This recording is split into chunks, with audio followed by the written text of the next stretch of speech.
Hi, welcome to the HPE HC380 vBrownBag build day. Try and make that all fit together and flow into a nice diagram. I'm sitting down today with the HPE product manager for Hyperconverged, Bharath Vasudevan.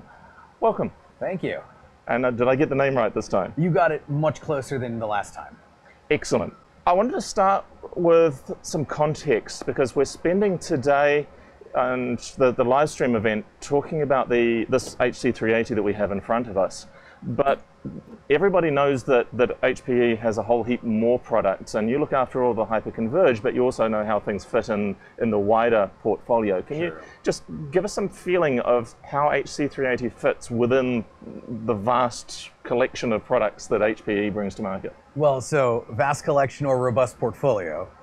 We have things anywhere from traditional infrastructure, server storage, networking, things that are a little bit more converged, like whether that's blade systems or converged systems.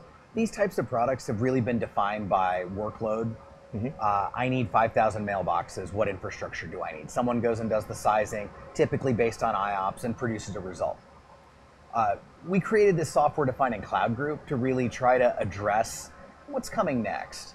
So a lot of times, workload is a constant theme, right? It has to serve its purpose. You've always got to be running an application somewhere. You've got to be delivering something to the business out of this. Absolutely. So at any point in time, it has to solve for that. But what we've noticed, with the rise of the public cloud, there's now this new alternative.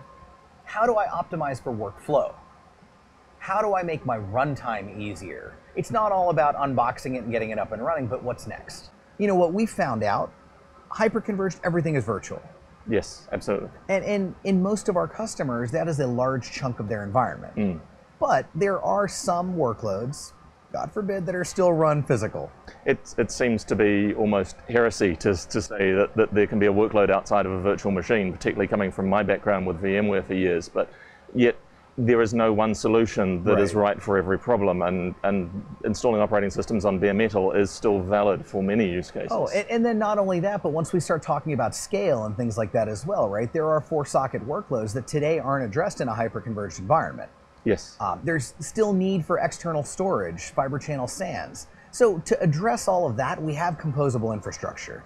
And that's your data center building block. Right. Then we've got things like hyperconverged that solve for many of the same software-defined problems, but they're solving it at a different scale. I mean, all of the hyperconverged solutions underpinnings are software-defined storage. Yes. Once you start moving down that path, you are going to run into scale, despite what some people might say. It just depends on the product architecture where you're going to hit those scale limits. Every product has scale limits, no matter the infinite scale it's touted. Even if you're talking about high-end fiber channel, there is a scale limitation. Yeah. So we just find those breakpoints a little bit lower with hyperconverged. But if all of that's fine to a customer, we've got a pretty great architecture to leap forward their requirements. Right. So that's really that continuum, whether it's converged, whether it's traditional infrastructure, whether it's composable or hyperconverged. We want to make sure that we've got things that are all addressing workloads, but different architectures are going to address workflow concerns as well.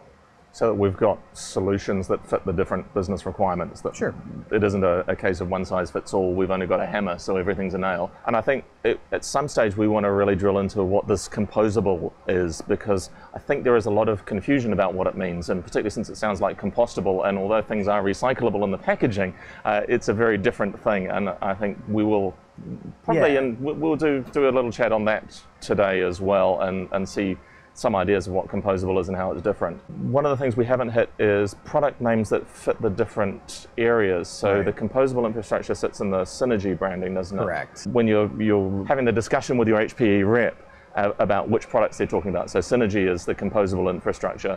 We're familiar with things like the 3PAR we have behind us as being the standalone storage in the mid-range, and the DL series of servers to be the compute that you usually pair with them if you're x86, HC380 for some of the hyperconverged. And we'll talk about the SimpliVity product in another video, but that sits in the hyperconverged as sort of an emerging piece now that the acquisitions occurred. What other product sets have I not mentioned that are in this sort of continuum of products? Well, I would say the one piece that you haven't touched on is really HPE OneView. So it's an area where we made an immense investment, and really think of that as the automation and orchestration glue. So when we do talk about things like 3PAR and composable infrastructure, a lot of these are built on a similar API set. Once you do that, there's a lot of commonality that you can draw together. So yes, while things like composable infrastructure will work with anybody's storage, there are better together things that we've built in with things like 3PAR, with things like Store Virtual VSA, because of the presence of OneView. So it's definitely one of those critical pieces that we've frankly made a lot of investment in that you don't typically see from a hardware manufacturer. Yeah, and I think that's yet another area that will be interesting to dig into is around OneView, because I certainly don't know enough about it because I haven't spent enough hands-on time with customers on it. I think we've covered off the sort of architectural, where does HC380 fit in the product set, and so thank you, Bharath, for joining me on this segment, and stay tuned for more of the HC380 build day here at HPE. Great, thanks so much.